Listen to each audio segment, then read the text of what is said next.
Hi friends, ఇవాళ నాటుకోడి కూర ఎలా వండుకోవాలో చూసేద్దాం.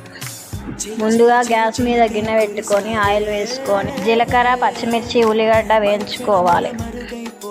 అవి వేగిన తర్వాత చికెన్ వేసుకొని కలుపుకుందాం.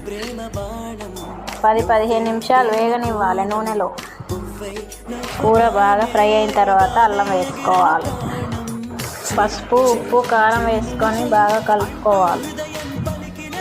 బాగా ముక్కకు పట్టే విధంగా కలుపుకోవాలి. బాగా వేగిన తర్వాత వాటర్ పోసుకోవాలి లీటరు. నాటుకోడి కదా, బాగా ఉడకనివ్వాలి.